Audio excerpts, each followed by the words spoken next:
राम राम।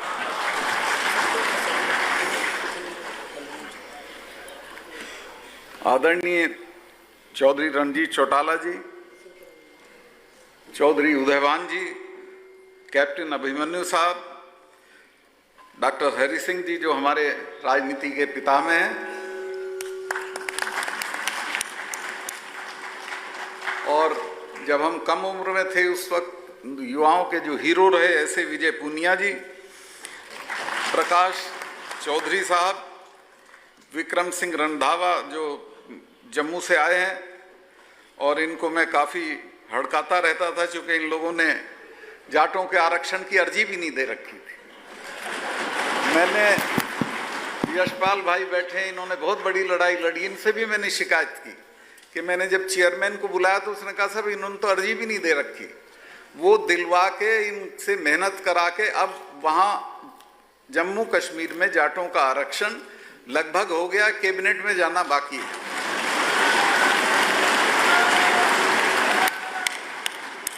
बहुत ही प्रतिभाशाली बहन रेखा चौधरी, डॉक्टर आरुष मलिक वो हैं नहीं शायद, सोनवीर चौधरी जी, जयपाल खापरा जी, श्री हरेन चौधरी, सुरेंद्र सिंह छिकारा, सुरेंद्र लोहान, और इस कार्यक्रम के रूहे रवा रामावतार पलसानिया, पीएस कलवानिया और हरिराम किवाड़ा जी, ये तीनों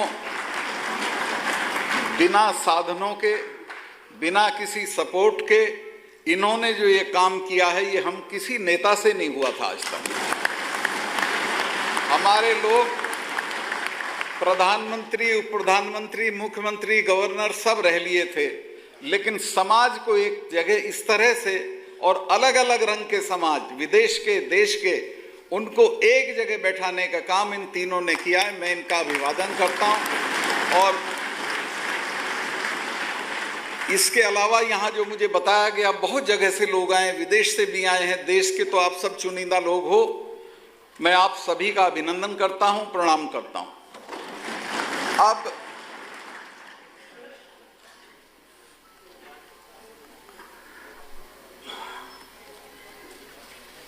जो यहां बोलने की बात है, मुझे बहुत ज्यादा बोलने की अक्ल नहीं है, और उसकी वजह यह है कि मैं किसी ना किसी भाषण में ऐसी कोई गड़बड़ी कर देता हूं कि जो कंट्रोवर्सी हो जाती है। भाषण करने के फौरन बाद मुझे फिक्र रहती है कि कहीं दिल्ली से कोई फोन तो नहीं आ रहा है, लेकिन मैंने उसकी ज्यादा परवाह नहीं की। मुझे जब माननीय प्रधानमंत्री जी ने कहा कि तुम कश्मीर, जब बुलाया उन्होंने मुझे और कहा कि कल जाके ओथ ले लो, कोई वजह थी जिस वजह से अगले ही दिन सुबह, मैं तो कपड़े भी नहीं लाया था पटना से, तो मैंने पूछा कि मैं तो बहुत आराम से हूं बिहार में, आप मुझको क्यों भेज रहे हो?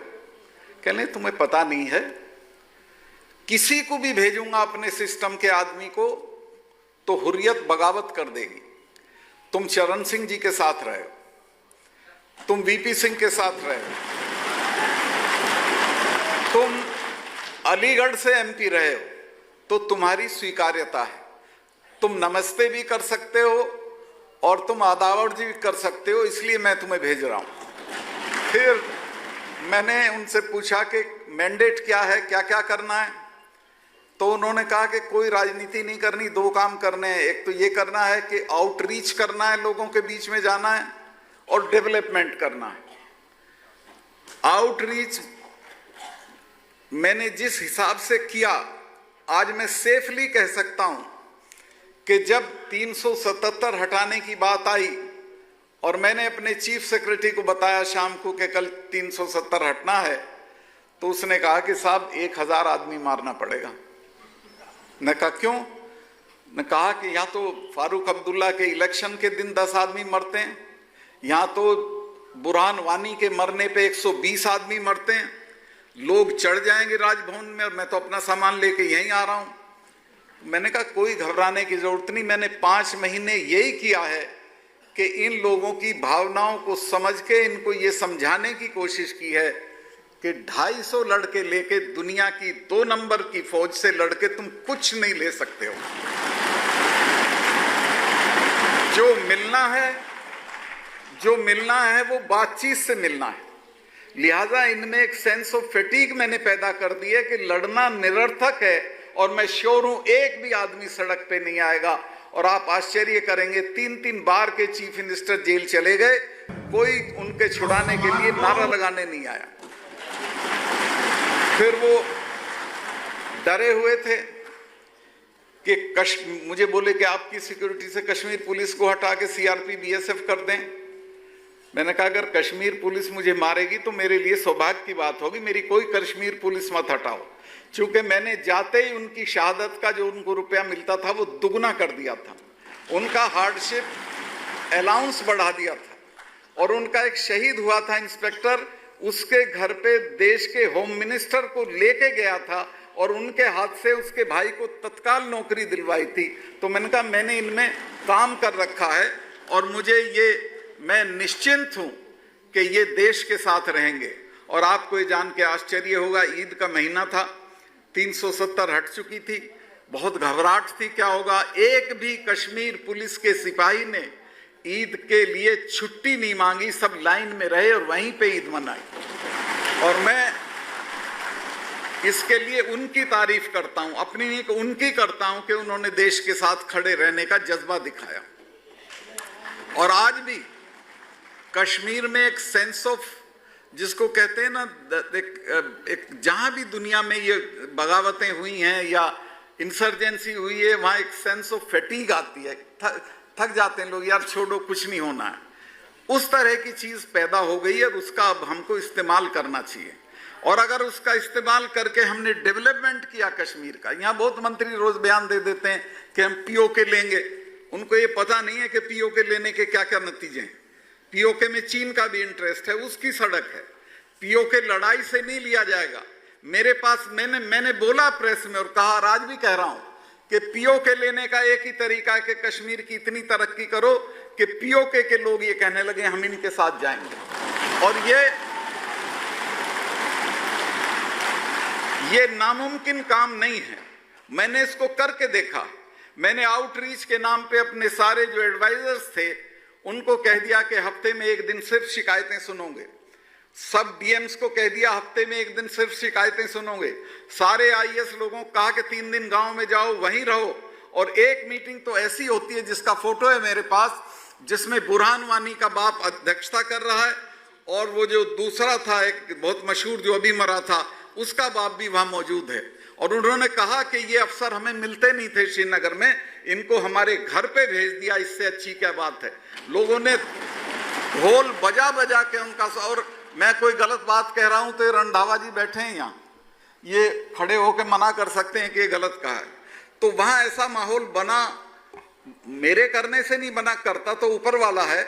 लेकिन जो प्रधानमंत्री ने नुस्खा दिया था आउटरीच का, आउटरीच की ये स्थिति थी, मेरा फोन 24 घंटे खुला रहता था, फोन में खुद अटेंड करता था और सिर्फ व्हाट्सएप पे एक्शन होता था। एक लड़के का व्हाट्सएप आ गया, उसने कहा मैं और मेरी बहन बोर्ड का इम्तिहान दे रहे हैं लेकिन मेरे घर में बिजली नहीं है, बिजली की लाइन 1.5 किलोमीटर दूर है। अगले दिन मैंने उसके यहाँ जनरेटर भेजा और इंजीनियर को बुला के कहा, उसने वायरल कर दिया सारी स्टेट में कि मेरे व्हाट्सएप पे जनरेटर आ गया। लेकिन मैंने कहा बेटे जनरेटर इलाज नहीं है। इंजीनियर को मैंने कहा कि तुम 15 दिन में 1.5 किलोमीटर लाइन खींचनी थी, लाइन खींच के इसकी टपरी, झोपड़ी में था वो बच्चा, उसके घर तक बिजली का कनेक्शन गया और सारे कश्मीर में ये हो गया कि हमारी सुनवाई होती है, हमारी बात सुनी जाती है। मैं थोड़ा ज्यादा, लेकिन ये जरूरी रोज कोई मौका मिलता नहीं इसलिए मैं बता रहा हूं। मैं जब गया था तो एक दिन मुझे जो मेरा सहायक है ये वीरेंद्र राणा, इसने बताया कि साहब 20-25 लड़के लड़कियां बाहर बहुत शोर मचा रहे हैं, मैं कहा बुला लो उनको। मैं 2:30 बजे रात तक भी मिलता था, बिना अपॉइंटमेंट मिलता था। तो उन्होंने आके बताया कि हम ये हमारी मेरिट लिस्ट है, हम पास हुए हैं, हम इंटरव्यू में पास हुए हैं, लेकिन जब अपॉइंटमेंट का वक्त आया तब महबूबा मुफ्ती ने अपने लोगों को, अपने एमएलएस की लिस्ट लेकर उनको लगा दिया, हम आज तक नहीं लगे हैं। मैंने चेयरमैन बैंक को बुलवाया, चूंकि बैंक में 60% हमारा हिस्सा था। मैं कहा तुम्हें मैं जेल भेज दूंगा अगर ये लड़के नहीं लगाए। उसने कहा कि साहब कैसे लगाऊं, ये 15-20 नहीं है, ये 582 बच्चे हैं, आप हैरत करोगे कि किसी स्टेट में 582 बच्चे पास हुए, इंटरव्यू में पास हुए, सड़क पे हों और नेताओं के बच्चे उन पदों पे बैठे हों। ऐसा कहीं अन्याय नहीं। मैंने कहा 582 लगाने पड़ेंगे, तो उसने कहा कि आप फाइनेंस सेक्रेटरी को कह दें, वो हमारे बोर्ड में होते हैं, वो प्रस्ताव ले आए, हम पास कर देंगे। 3 दिन में उनका प्रस्ताव पास हो गया और मैंने उसकी घोषणा करके जब मैं हॉल से निकला तो बाहर 100-150 बच्चे गुलदस्ते लिए खड़े थे।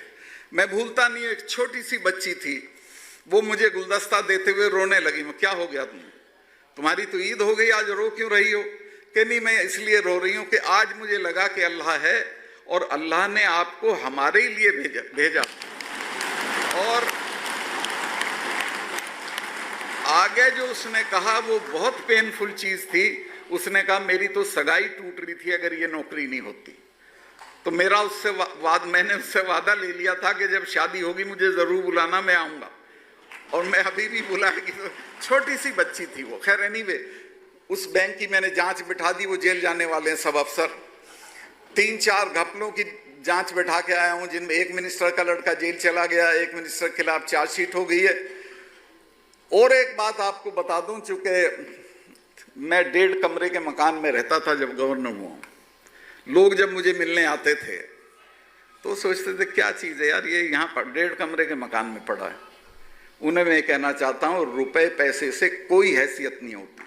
हैसियत आपके कैरेक्टर से होती है। 2 बड़े डील हो रहे थे उस वक्त, जिनमें 150 करोड़ रुपए की रिश्वत थी और उसमें ऐसे लोग पैसा ले रहे थे जो प्रधानमंत्री तक जिनकी पहुंच थी। मैंने दोनों कैंसिल किए। मुझे भी कहा गया कि जी छोड़ो इनको, हम आपको दे देंगे। मैं कहा मैं तो फकीर हूं, मेरे पे 6 कुर्ते पजामे, मुझे नहीं चाहिए। और मैं प्रधानमंत्री जी को आके बताया कि साहब ये लोग हैं, ये आपका नाम लेते हैं। प्रधानमंत्री ने कहा इनको जेल और भेजो।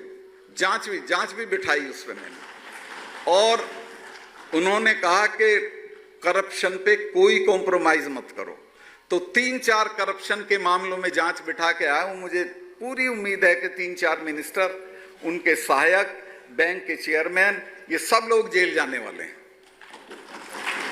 एक और बात मैं आपसे बताना चाहता हूं, वहां जितना करप्शन दुनिया में नहीं है। सारे देश में 5% मांगते हैं कमीशन, वहां 15% मांगते हैं। अमरनाथ की यात्रा पे, अमरनाथ की पहली पूजा गवर्नर करता है। जब मैं गया तो 1000 बच्चे थे जो टट्टू लेके आए हुए थे।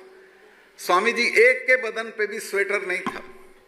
और इनकी अय्याशियां, फारूक अब्दुल्ला के पिताजी स्कूल टीचर थे, लेकिन आज उसके पास 3 एकड़ का मकान श्रीनगर में है, दिल्ली में है, दुबई में है, लंदन में है, फ्रांस में है।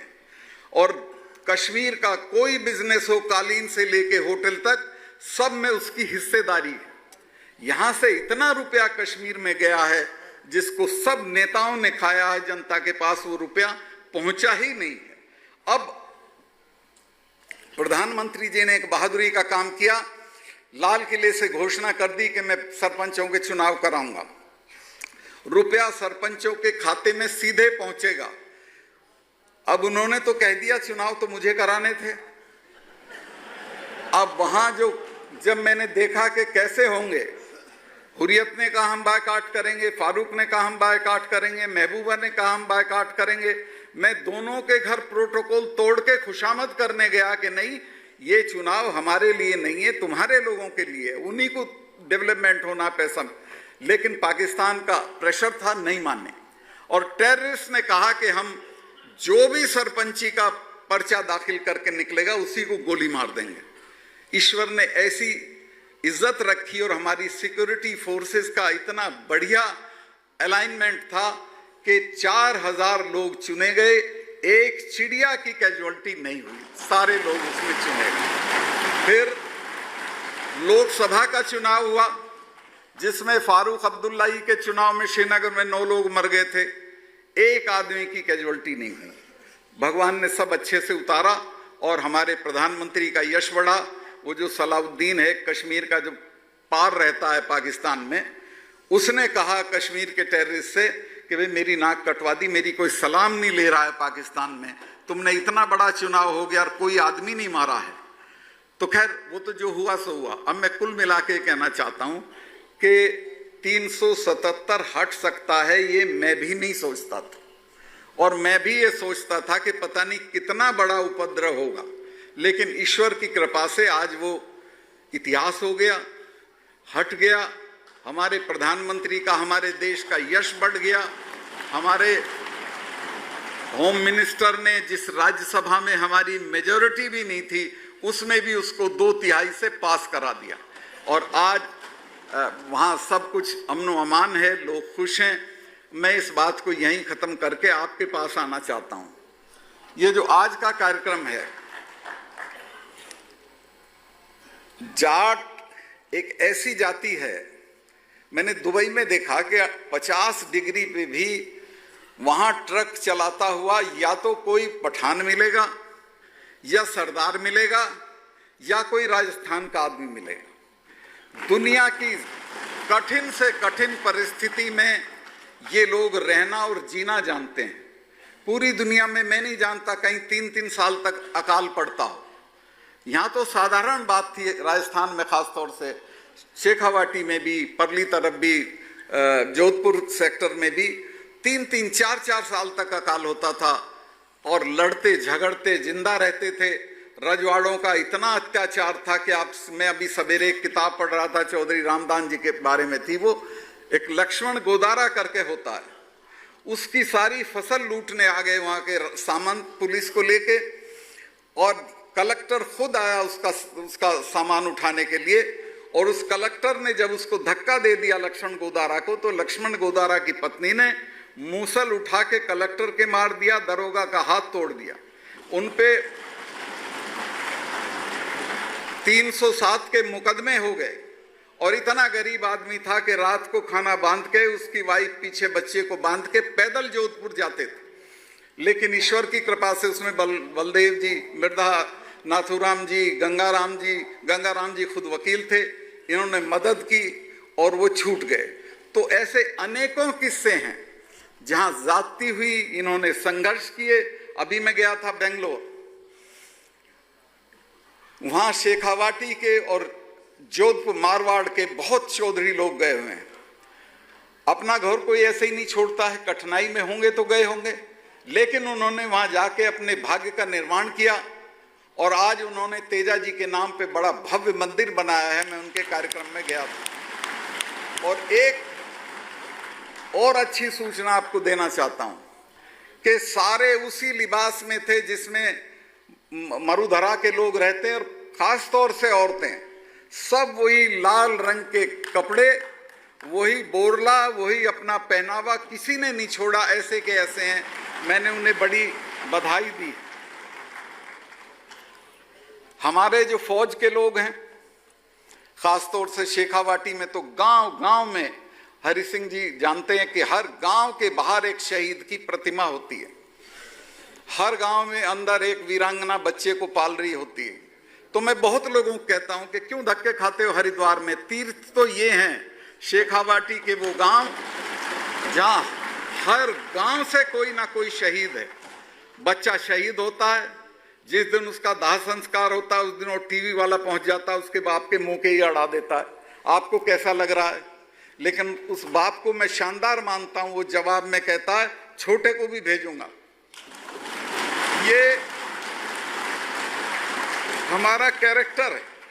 मैंने जाते ही पहले विजिट किया, सब जो बॉर्डर पे हमारे लोग लगे हुए थे उनको भी, और जो श्रीनगर में भी लगे हुए थे उनको मैंने कहा कि 2 चीजें आप साफ कर लो, कि गोली आए तो उसका जवाब गोली से नहीं देना, गोले से देना है। और पहली बार कश्मीर के इतिहास में, पहली बार पाकिस्तान की गोलियों के जवाब में बोफर्स चली है, और जिस दिन बोफर्स चलती थी उसके दूसरे दिन वो समझौते की बात करने लगते थे।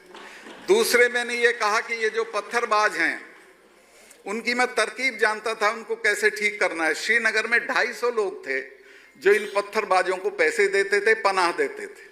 मैंने सब उठवा लिए, वो पत्थरबाजी बिल्कुल बंद हो गई। और पत्थरबाजी इस तरह की होती थी कि हमारे सिपाही को पीटते हुए चले जाते थे, और सिपाही बेचारा पिटता हुआ चला जाता था। मैंने कहा खबरदार, अगर कोई पत्थर मारे तो पलट के गोली मार देना, मैं देखूंगा, तुम पे कोई मुकदमा नहीं होगा। ये रंधावा जी को मैं बधाई दूंगा, इन्होंने इसीलिए महबूबा की सरकार तोड़ी थी चूंकि उसने उस गोगोई के ऊपर मुकदमा चलाने की बात की थी जिसने वो पत्थरबाज बांध रखे थे। तो इतना हौसला हमारे लोगों का बढ़ा हुआ था और बढ़ा हुआ है कि पाकिस्तान इस तरफ देख भी नहीं सकता है। और टेररिस्ट तो 250 हैं, अगर फौज तय कर ले तो 1 हफ्ते का काम है। मैंने समझाया भी बहुत, मैंने एक पब्लिकली स्टेटमेंट दिया खतरा उठा के कि मैं इनको कह रहा हूं कि तुम हथियार रख के चले आओ, राजभवन में खाना खाओ और मुझे समझा दो कि कैसे तुम सुपर पावर से कुछ ले लोगे। अब मुझे वहां, मैं एक काम और किया था, मैं ये जो हमारी इंटेलिजेंस एजेंसीज हैं इनकी बात को बिल्कुल नहीं सुनता था मैं, क्योंकि वो कभी सही राय नहीं देते थे, ना दिल्ली को ना मुझको। मैं यूनिवर्सिटी में मैंने उन लड़कों का पता कराया जो राष्ट्रीय गान पे खड़े होते थे। मैं समझ गया ये देश के साथ है। उनमें लगभग 200 लड़कों को मैं बुलाता रहता था, चाय पीता रहता था। उन्होंने कहा कि भाई साहब, हम ना तो हिंदुस्तान के साथ हैं, ना पाकिस्तान के साथ हैं, ना हुर्रियत के साथ हैं, ना महबूबा के साथ हैं, ना उमर के साथ हैं, हम नाराज जरूर हैं। मैं कहा नाराज तो फिर क्या करोगे? कहने ले अब तो मौलवी हमको एक ही बात बता रहे हैं कि जिहाद करो, मरो और जन्नत चले जाओ। मैंने कहा क्या तुम बेवकूफ़ी का, मैंने पब्लिक स्टेटमेंट किया कि ये जो जन्नत के लिए लड़के मर रहे हैं, मैं इनसे कहना चाहता हूं इसकी कोई गारंटी नहीं है कि मरने के बाद जन्नत मिलेगी। ये तुम्हारा धार्मिक अकीदा है, मैं उसे छेड़ना नहीं चाहता हूं, लेकिन मैं तुम्हें बिना मरे 2 जन्नत दे रहा हूं, तुम उसको क्यों नहीं लेते हो? एक जन्नत वो है जहां घोड़े से उतर के जहांगीर ने कहा था कि दुनिया में कहीं जन्नत है तो यहीं है, यहीं है, यहीं है। उसको लो, उसको चलाओ, हम तो दिल्ली चले जाएंगे, तुम्हारी है, उसको ठीक से चलाओ। और फिर अच्छे मुसलमान के तौर पे जब मरोगे तो दूसरे वाली भी मिलेगी। कोई जवाब नहीं था उनके पास। और नतीजा ये हुआ था कि किलिंग भी बहुत कम हो गई थी, हमले भी बहुत कम हो गए थे। हथगोले वगैरह फेंकना कभी महीने में 1 आध जगह कोई लड़के ने फेंक दिया पैसे लेके, वो अलग चीज़ है, लेकिन काफ़ी चीज़ें नॉर्मल हो गई थी। मैं फिर बहक गया। फिर ये जो कश्मीर है ना, ये ऐसा ही है जैसे शराबी रात को पी लेता है तो सुबह तक खुमार रहता है उसको। तो मैं तो 2 महीने मुझे आए हो गए, लेकिन मेरी कोई तकरीर नहीं होती जिसमें 50% को ये ना खा जाता हो। तो मैं अब इसका चैप्टर बंद करता हूं। अब मैं अपने सवालों पे आना चाहता हूं। मैं आपसे निवेदन करना चाहता हूं कि किसी भी कौम की तरक्की ना रुपए से होती है, ना पैसे से होती है, ना 4 छल्लों की गाड़ियों से होती है जो दहेज में मांगते हो और देते हो, और ना बुढ़े का 40 गांव का खाना करने से होती है। उसकी तरक्की एजुकेशन से होती है। अपने बच्चों को पढ़ाओ। और मुझे इस बात की खुशी है, मैं गया था अभी परसों महेंद्रगढ़ यूनिवर्सिटी में, 11 मेडल थे, 10 लड़कियों पे थे, 1 लड़के पे था।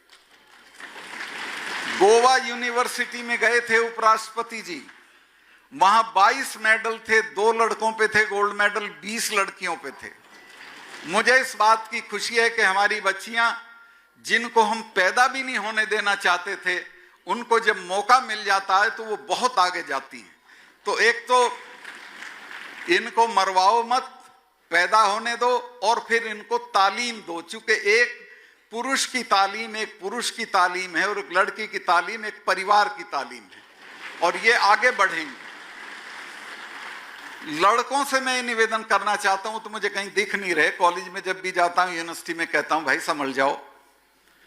अब तो कुश्ती का भी मेडल लड़कियां ला रही हैं, मुक्केबाजी का भी मेडल यही ला रही हैं, टेनिस का भी मेडल यही ला रही हैं। तुम क्या कर रहे हो? तुम्हें तो रोटी बनानी नहीं आती। लिहाजा एक्स्ट्रा करिकुलम एक्टिविटी बंद करो, पढ़ो और आगे बढ़ो।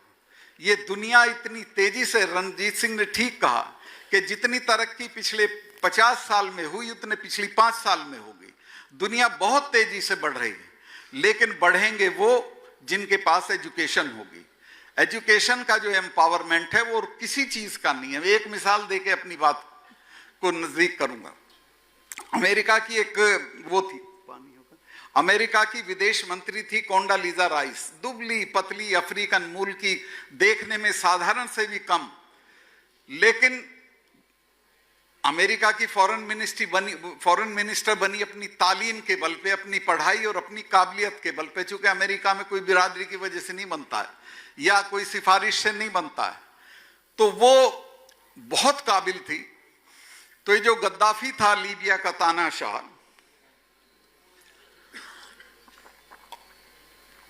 ये जब हटाया गया तो विद्रोहियों ने इसके दफ्तर को लूटा। उस दफ्तर में एक डायरी मिली जिसमें गद्दाफी ने लिखा था कि मुझे सबसे ज्यादा आनंद जब आता है जब ये लिटिल कोंडी यानी छोटी सी कोंडालीजा राइस अरब शेखों को धमकाती है। वो अरब शेखों को अमेरिका की ताकत पे धमकाती थी और अमेरिका की ताकत उसे उसकी तालीम की वजह से मिली हुई थी। एजुकेशन का एम्पावरमेंट ये है। पढ़ लिख के हमारे लोग बहुत आगे तक गए हैं और बहुत आगे तक जाएंगे, लेकिन अब थोड़ा रुझान जो है वो दूसरे तरह के कामों में हो रहा है। मैं निवेदन करना चाहता हूं, एक तो ये दहेज छोड़ दो, ये जो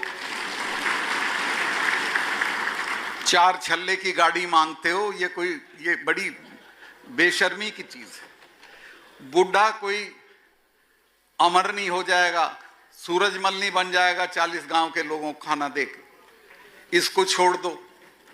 और पैसा आते ही कोई शानदार बैठक ठोकना छोड़ दो। बच्चों को बढ़िया से बढ़िया इंस्टीट्यूट में, विदेश में, देश में, सब जगह भेजो। आज देश में शिक्षा की ये स्थिति है। देखिए, दुनिया में उन्होंने राज किया है, उन्होंने तरक्की की है जिन्होंने शिक्षा को तवज्जो दी।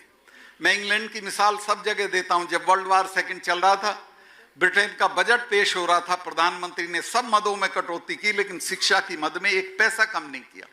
सारा विपक्ष खड़ा हो गया, उसने कहा कि शिक्षा में पैसा कम क्यों नहीं किया।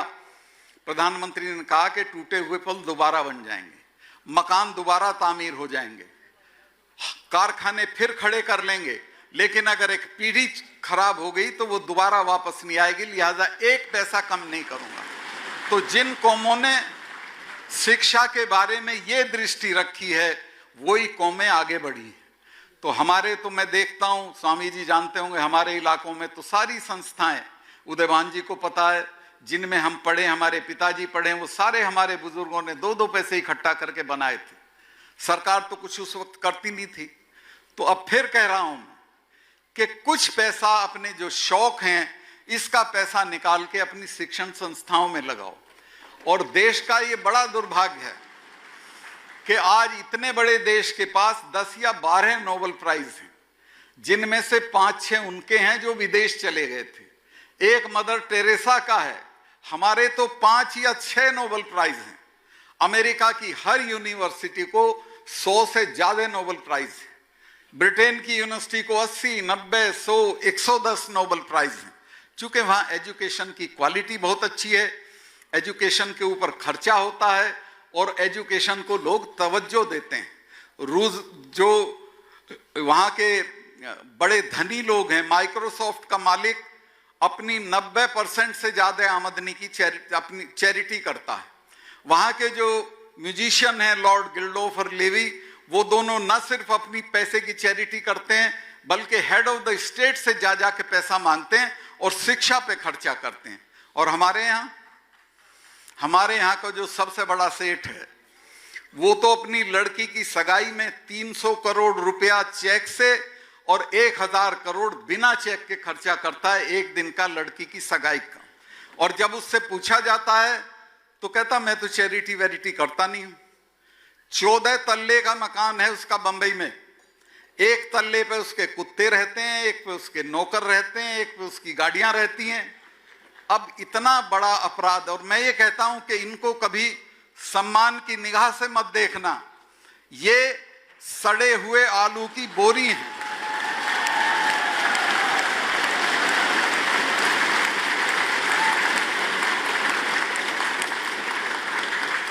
ये इंसान भी नहीं है, ये सड़े हुए आलू की बोरी जैसे हैं, चूंकि ये समाज के लिए कुछ नहीं करते हैं। तो मैं अपने समाज के जो बड़े लोग हैं, अपने समाज के जो भामाशाह हैं, उनसे कहना चाहता हूं कि अपनी आमदनी का एक हिस्सा शिक्षा के लिए जरूर दें, तब आपका समाज आगे बढ़ेगा। जो कुरीतियां हैं वो बताने की जरूरत नहीं है, उनको कम करो।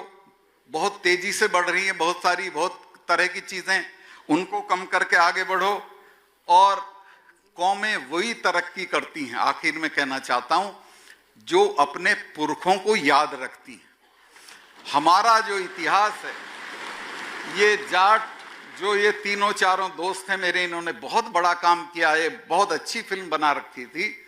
लेकिन आपका समाज महाराजा सूरजमल और तेजा जी पे आके रुक नहीं गया है। ऐसा करो कि हर पीढ़ी में से इस तरह के लोग निकलें। महाराजा,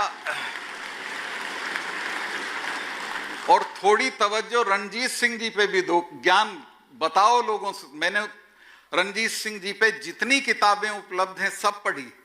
इतना ताकतवर राजा था, जबकि 7% सिख थे पंजाब में सिर्फ, कि अंग्रेज को ये संधि करनी पड़ी कि सतलुज से परे हम नहीं जाएंगे, सतलुज से इधर तुम नहीं आओगे। एक बार ये जितने जींद और पटियाला हैं, ये अंग्रेजों की वो थे, प्रोटीज थे, अंग्रेज इनको सपोर्ट करते थे।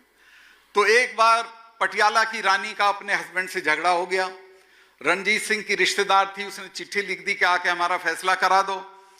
रणजीत सिंह जी फौज लेके पटियाला आ गए। पटियाला नरेश ने डलहौजी को लिखा कि साहब ये तो संधि का उल्लंघन है, ये तो सतलुज से इधर आ गया है, इसको तो हमला माना जाना चाहिए। डलहौजी ने लंदन में पूछा कि क्या करूं। लंदन ने डलहौजी को कहा कि छेड़ मत, 8-10 दिन में चला जाएगा, वरना छेड़ने में पूरा राज भी जा सकता है। इतनी उसकी ताकत थी, इतनी उसकी दहशत थी। तो आपके राजे रजवाड़े नेता चौधरी चरण सिंह जी को तो मैं, छोटू राम जी को देखने का मुझे अवसर नहीं हुआ, लेकिन वो ये सेटल कर गए, ये मुद्दा खड़ा कर गए कि फसल का दाम छोटू राम तय करेगा, वायसराय नहीं करेगा। वो आज तक बात चली हुई। चौधरी चरण सिंह जी को तो मैंने देखा है, मैंने देवता नहीं देखे, लेकिन देवता और आदमी के बीच में कोई चीज होती है तो वो मैंने उनमें देखा। मैं उनके बहुत नजदीक रहा हूं। एक दिन मिलने के लिए गया तो स्वामी जी वो बोले, वो जो बैठे रहते थे डेस्क पे, बनियान में थे, वो जो यहां तक का था होता था, उसमें एक जेब होती थी। बोले भाई तेरी माता जी बहुत कंजूस है। मैं कहा क्या हो गया चौधरी साहब? कहले देखो मेरा फटा हुआ कुर्ता था, उसका बनियान बना दिया और पहने हुए थे उसको। तो इतने सीधे और अच्छे आदमी थे।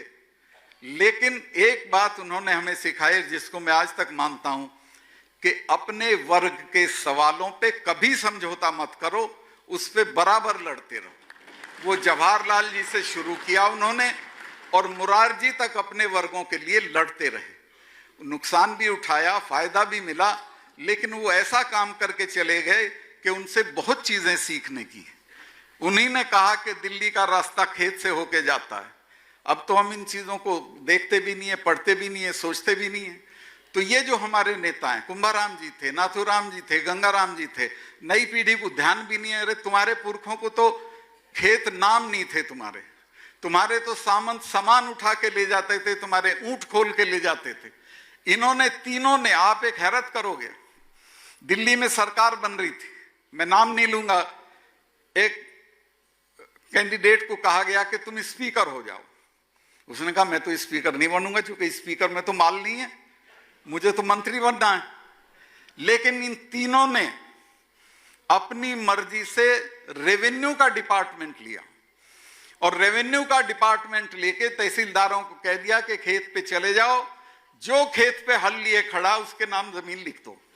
और इन्होंने सारे मारवाड़ और शेखावाटी के किसानों के नाम जमीनें करा दी और उनको अन्याय से बाहर किया। तो एक तो इनको भूलो मत, धीरे धीरे भूल रहे हो, मैं ही करता हूं ज्यादा जिक्र। छोटू राम जी को भूल रहे हो, मैं बहुत सभाओं पूछता हूं, बताना भाई, बहुत थोड़े हाथ उठते हैं।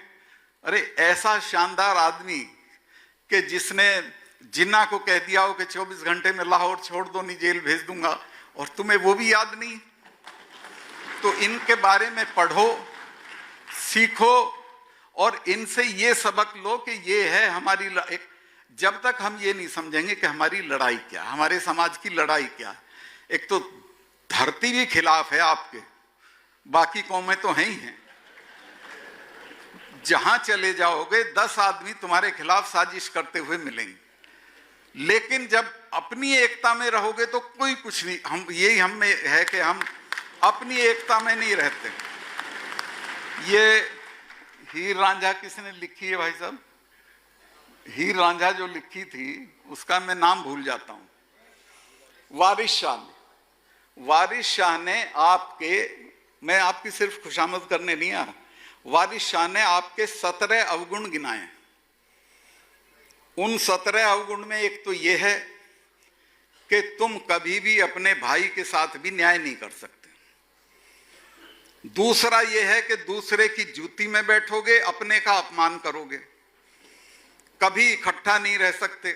और इसको देख लो आप रोजमर्रा में, अपने भाई की जलन में रहोगे, आपसदारी नहीं दिखाओगे। ये हमारा कैरेक्टर हो गया, इससे बाहर निकलो, इकट्ठा रहो, अपने लोगों की मदद करो। अफसर कोई बन जाता है तो वो गुप्ता जी की मदद करेगा, लेकिन किसी डागर की, किसी उसकी मदद नहीं करेगा। तो इससे बाहर निकलो। साउथ इंडिया की एक कहावत है कि जब साउथ इंडियन दिल्ली आता है तो पहला टेलीग्राम अपने घर करता है रीच्ड सेफली, अगले दिन करता है met Bala Subramaniam and got a job, और तीसरे दिन करता है सेंड कल्याण सुंदरम।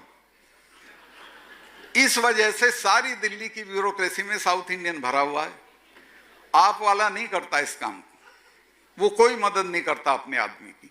तो मदद करनी सीखो। एक पुरखों ने की थी, कभी बलदेव जी ने की, मिर्धा जी ने की, अब तो दूसरी दुनिया हो गई है। अब अपने को जाट बताते हुए शर्म आती है। बच्चों के ऐसे नाम रखने लगे ताकि पता न चल जाए कि जाट। तो एकता रखो, आपस में मिलना जुलना करो, एक दूसरे की मदद करो, और सब गोवा आ जाओ, राजभवन में ठहरो। ये मेरा आखिर में न्योता है। क्योंकि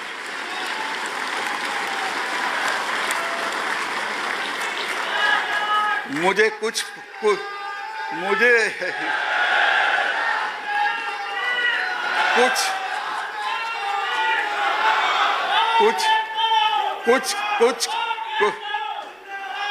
पता नहीं है किस दिन तबादला हो जाए। 4 हो चुके हैं, और जब तक मैं हूं तब तक कोई आप में से बचना नहीं चाहिए जो वहां आया नहीं। ये मैं वादा करता हूं।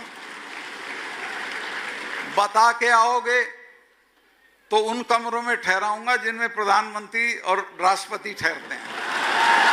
मैं मैं एक कोने में 2 कमरे ले रखे, मैं तो उनमें रहता हूं ऊपर, चूंकि वो जो आलीशान जगह है उनमें नहीं रह रहा हूं जी। जी, तो आप आइए, मैं आपको न्योता देता हूं। और आखिर में फिर मेरे पास कोई उपदेश नहीं है, बस इतना ही अपने तजुर्बे से कहना चाहता हूं कि मिलके रहोगे, आपसदारी में रहोगे तो दुनिया में कोई आपका कुछ नहीं बिगाड़ सकता है। राजस्थान में देखता हूं 50-70 साल में आज तक मुख्यमंत्री हमारा नहीं बना। क्यों नहीं बना? इनमें एक ही नहीं है। हमारे नेताओं एक दूसरे की टांग काट लेते हैं। यही हमारा यूपी में हाल है, हरियाणा का तो आप पूछो ही मत। तो ये इसको छोड़ के आपसदारी और एकता। हरियाणा के चौधरी लोगों को मैं एक बात की मुबारकबाद दूंगा, बीजेपी वाले मेरे से नाराज हो जाएंगे, कि उन्होंने कम से कम एक बार ठोक के दिखा दिया कि हम हैं। तो चुनाव में इकट्ठा रह के और ठोक के दिखाओ जो आपकी इज्जत ना करता, वो चाहे जो पार्टी हो, चाहे जो नेता हो। आप अपने अस्तित्व को मनवाओ और ये बता दो कि हम हैं। बहुत बहुत धन्यवाद।